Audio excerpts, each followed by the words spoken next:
Hello, everyone. I hope all of you who celebrate the holidays are having a good one. And even if you don't, I hope you at least enjoy some of the time off. As a lot of you know, there's been a lot going on lately in the matter of freedom of expression on the internet. I'm going to add some thoughts about that at the end of this talk, so please stay tuned for that. Right now, though, I want to do a talk that is particularly relevant during the holidays.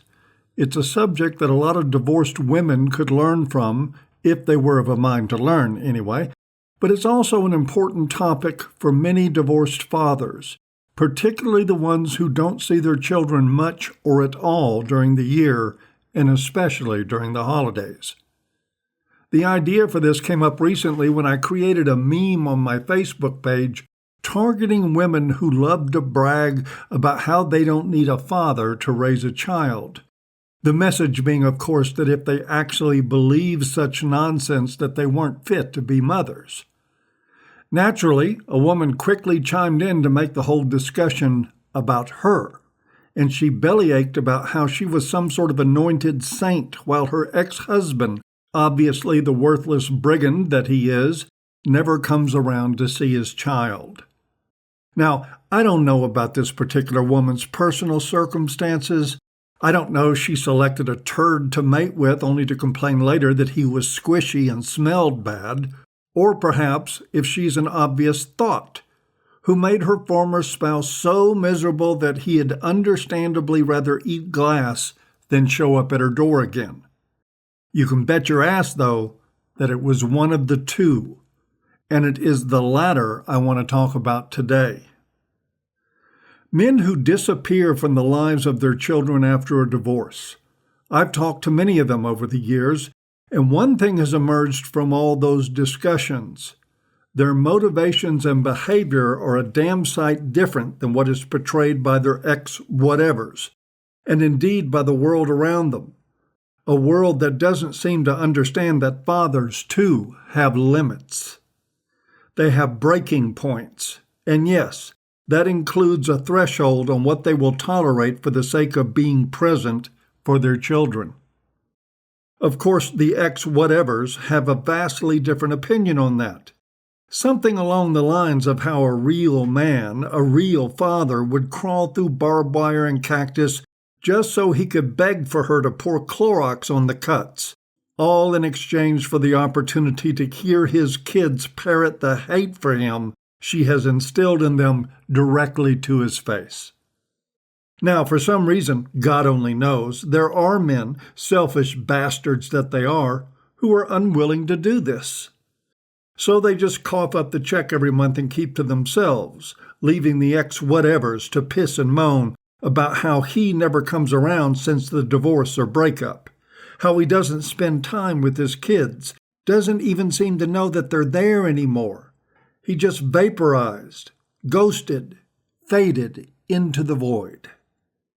Now, far be it from the ex-whatevers to take a look in the mirror, to consider how insufferable they were during the marriage and how unbelievably they managed to get even worse after the divorce. Divorced women, unable for the life of them to take any accountability for their own failures, make an art form of blaming fathers to their children, turning them against those men, forcing them to choose between getting her love and showing any love at all for him. And that is precisely what they do. They treat children who express love for their fathers like backstabbers, ruining their mothers' lives. Do that enough to almost any child, and hating dad will come as natural as breathing. Oh, and when the pain of all that takes a toll on dad and he starts to fade, it becomes just more ammunition for the ex-whatever. See there? I told you he doesn't care. And it becomes a downward spiral that the father is powerless to stop. Whatever time she doesn't spend engendering hate in the children, she spends making every minute he's around as painful and humiliating as possible, reminding him that he was worthless while they were married and that he's even more worthless now. Hell, he barely sees his kids anymore, How much more proof does the world need that he is at long last proven to be the loser she claims? That's the power that custodial mothers have post-divorce, and that they far too commonly use. The power to turn loving fathers into jokes and losers in the eyes of their own children. And the moment those fathers react, the moment they make even a single move to address their pain, to protect themselves from the unending stream of abuse, the rest of the world will see them as selfish assholes, doing grievous damage to their children. The courts will cheerfully side with that slanted view of them. And blue pill men will be the worst of enablers.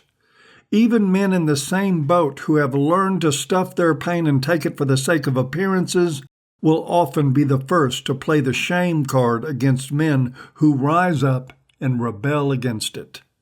And those blue pill men are deluding themselves. What on earth do we imagine that men without boundaries, without limits, teach their children? What do young boys and girls learn from fathers who live like whipped dogs, tolerating streams of abuse and derogation, not just from their ex-whatevers, but from their own progeny? Of course, it teaches them that fathers are doormats, punchlines in the family of origin, to be treated with cruelty and ridicule by one and all. Some men, though, won't do it. And those men, when they vote, do it like most men, with their feet. While the world casts these absent fathers as men who don't care, most in reality are men for whom caring became too painful and too costly.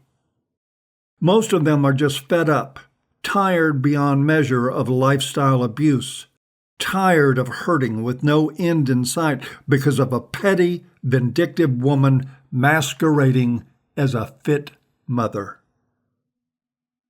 and because of the world that takes her side. Many are men who simply decided they weren't taking it anymore.